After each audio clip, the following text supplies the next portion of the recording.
2029లో గెలుస్తాం. గెలిచినాక మీ అంతా చూస్తామంటే గెలవాలే కదా. మీరు అట్టెట్లా గెలుస్తారో మేము కూడా చూస్తామని నిన్నట్లా చిన్న సీఎం పవనాలు సారు సవాల్ ఇచ్చిండు కదా. ఇక సవాల్ మీద మాజీ మంత్రి పేర్ని నాని సారు కౌంటర్ ఇచ్చేటందుకు రెడీగా ఉన్నాడు. ఇంకెందుకు ఆలస్యం, మా చెల్లె శకుంతలు అడుచుకుంటుందంట. ఓ పారి చూడండి. పేర్ని నానన్న ఇక చాలు చేయి.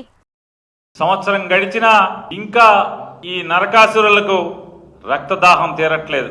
అంటే వీళ్ళంతా నరరూపాల్లో సంచరిస్తున్నటువంటి సైకోల్లాగా ఇప్పటికే సమాజం గుర్తించింది. ఎవరు సార్ ఆ సమాజము? మీ పంకపట్టి సమాజమా?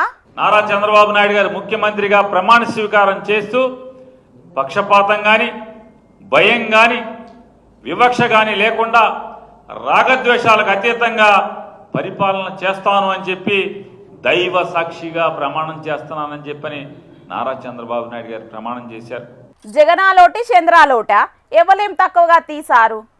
మీ లీడర్లకు ప్రమాణం చేసుడు ఇమానం చేసుడు ఏమన్నా కొత్తనా? ఒట్టేసినంత షేపు పట్టది గట్టు మీద పెట్టుడు. అవును కానీ సారు, ఇది మంచి ప్రభుత్వం అని సైకిల్ సర్కారు ఇల్లు తిరుగుతారు కదా, నీకు మనసులో ఏమనిపిస్తాందే? మీ ముగ్గురికి, పెద్దమ్మ గారికి, మీ ఎమ్మెల్యేలకి తప్పితే ఎవరికి మంచి పరిపాలన ఇది? రాష్ట్రాన్ని పాలిస్తున్న వాళ్ళు కాకుంటే మీ ఎగస్పాటల్లోకి అవుతుందా అని మంచి పాలన? అయినా మంచి ప్రభుత్వం అని పబ్లిక్ చెప్పాలి. మనకు మనం అనుకుంటే అయిపోతుందా? మీరు అనుకోలేదా మా పాలన సూపర్ అని? ఇప్పుడు ఏమైంది? ఎత్తి కొడితే ఎగస్పాటిలో పడ్డరు. అది సరే కానీ 2029లో మీ పంకపాటోళ్ళు ఎట్లా గెలుస్తారో చూస్తా అంటాడు కాదే చిన్న సీఎం పవనాలు సారు.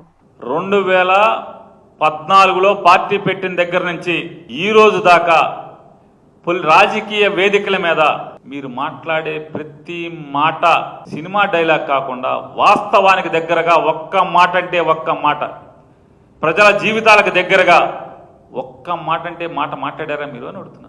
ఎంతైనా సినిమా యాక్టర్ కదా సారు, ఆ వాసన ఎడిపోతుంది ఎప్పుర్రి.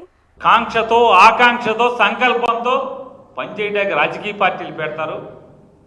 భారతదేశంలో కాదు ప్రపంచంలో మొట్టమొదటిసారిగా అద్దెకి ఇవ్వటానికి టెంట్ హౌస్ ఇచ్చినట్టుగా అద్దెకి ఇవ్వటానికి ఒక పార్టీ వచ్చింది.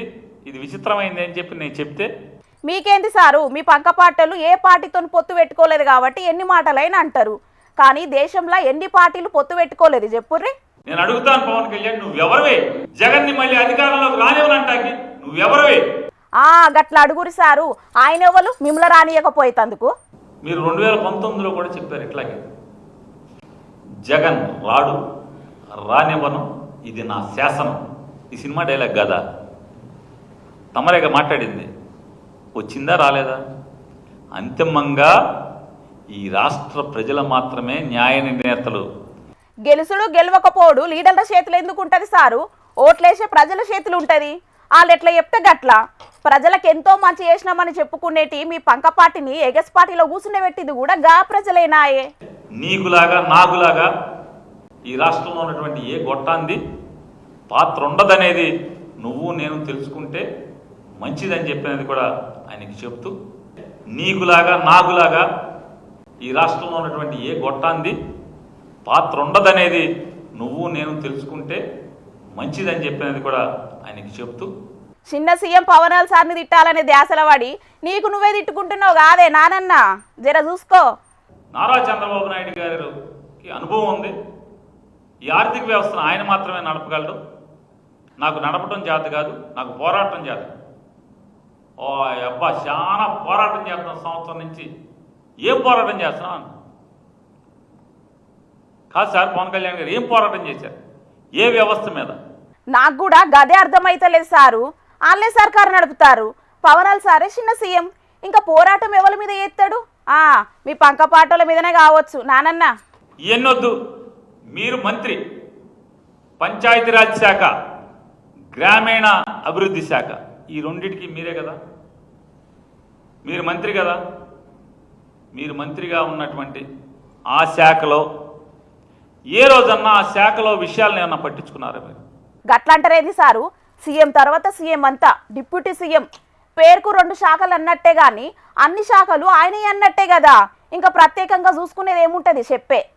ఎక్కడ పోరాటం చేశారు మీరు? నోరు ఇప్పారా? నోరు తెరవరా? పోరాటం చేయరా? జర్నలిస్టులుగా మేము ఎప్పుడు పోరాడుతూనే ఉంటాం కానీ ఇక ఉండుండ్రి సారు, మా అక్క కడమ వార్తలు చెప్తుందట. చేయరా? చేయరా అని అడుగుతున్నాను.